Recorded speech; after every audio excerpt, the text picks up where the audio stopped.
আসসালামু আলাইকুম সবাইকে। কুক উইথ মি চ্যানেলে আপনাদের সবাইকে স্বাগত জানাচ্ছি। আশা করি আপনারা সবাই খুব ভালো আছেন আর সুস্থ আছেন। আজ আমি আপনাদের জন্য নিয়ে এসেছি অত্যন্ত সাধারণ কিন্তু খেতে অসাধারণ একটি রেসিপি, বরবটি আলু আর বেগুনের ঝাল ঝাল চচ্চড়ি বা মাখা তরকারি।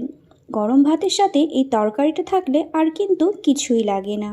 চলুন একদম সহজ পদ্ধতিতে ঘরোয়া মশলা দিয়ে কিভাবে এই রান্নাটি করবেন তা ধাপে ধাপে দেখে নেওয়া যাক।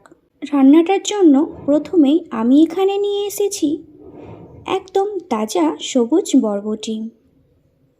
বরবটিগুলোকে ভালো করে ধুয়ে প্রায় 1 থেকে 1.5 ইঞ্চি সাইজ করে কেটে নিয়েছি। সাথে নিয়েছি ডুমো ডুমো করে কেটে রাখা আলু আর বেগুন। সবজিগুলো কাটার পর আমি আরও একবার ভালো করে জল দিয়ে ধুয়ে জল ঝরিয়ে রেখেছি। এবার কড়াইতে সামান্য সর্ষের তেল গরম করে নেব। তেলটা ভালো মতো গরম হয়ে ধোঁয়া উঠলে এর মধ্যে কেটে রাখা বরবটি, আলু আর বেগুনগুলো একসাথেই দিয়ে দেব। সামান্য একটু নুন আর হলুদ গুঁড়ো ছড়িয়ে সবজিগুলোকে মাঝারি আঁচে কিছুক্ষণ ধরে নাড়াচাড়া করে ভেজে নিতে হবে। আপনারা যদি পারেন যে শুধু কাঁচা তেলে ভাজবেন তাও হবে। সবজিগুলো তেলের ওপর একটু ভালো করে ভাজা হলে রান্নার স্বাদটা অনেক গুণ বেড়ে যায়।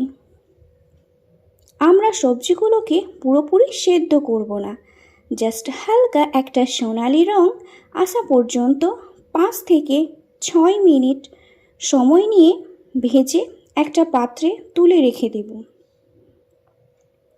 তারপর বাকি যে তেলগুলো থাকবে, আর যদি কম থাকে তাহলে আপনারা তেল কড়াইয়ে দিতে পারেন। সবজি তুলে নেওয়ার পর কড়াইতে আবারও কিছুটা সর্ষের তেল যোগ করলাম। তেল গরম হলে ফোড়নের জন্য দেব জিরে, এরপর দিয়ে দিচ্ছি কুচানো পেঁয়াজ। পেঁয়াজগুলো হালকা নরম হওয়া পর্যন্ত নাড়াচাড়া করব। পেঁয়াজটা লাল করে ভাজতে হবে।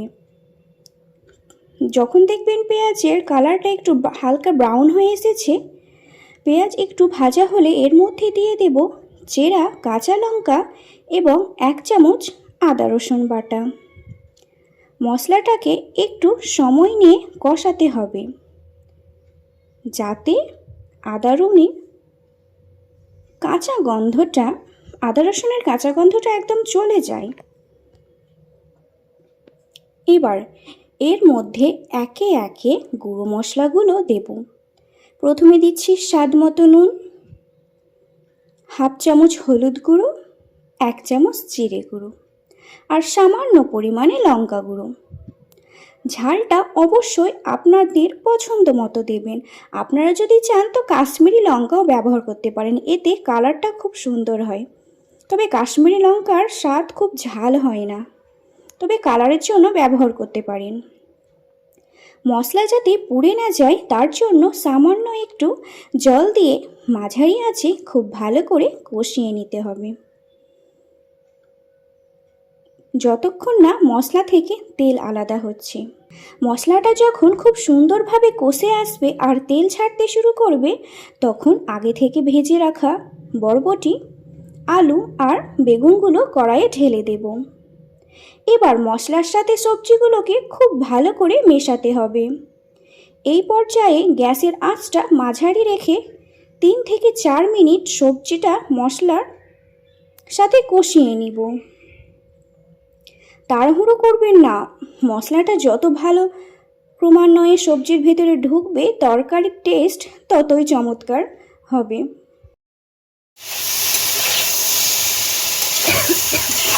এবার আমরা কি করব, রান্নাটা তাড়াতাড়ি ফিনিশিং করার জন্য আমরা প্রেসার কুকারের সাহায্য নেব।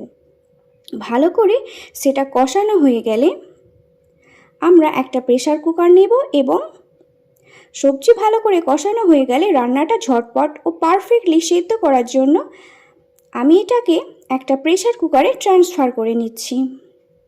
সামান্য একটু উষ্ণ গরম জল কুকারে দিয়ে দেব। যেহেতু একটা মাখা মাখা তরকারি হবে তাই জলের পরিমাণটা কম রাখাই ভালো। এবার কুকারে ঢেলে কুকারের ঢাকনাটা বন্ধ করে মাত্র 1 থেকে 2টা সিটি নিয়ে নেব, কারণ বরবটি নরম হয় এবং আগে কষানোর ফলে অনেকটাই সেদ্ধ হয়ে গেছে, তাই আমরা 1 থেকে 2টায় সিটি ফেলে নেব। সিটি পড়ে যাওয়ার পর কুকারের প্রেসার নিজে থেকে কমলে ঢাকনাটা খুলব।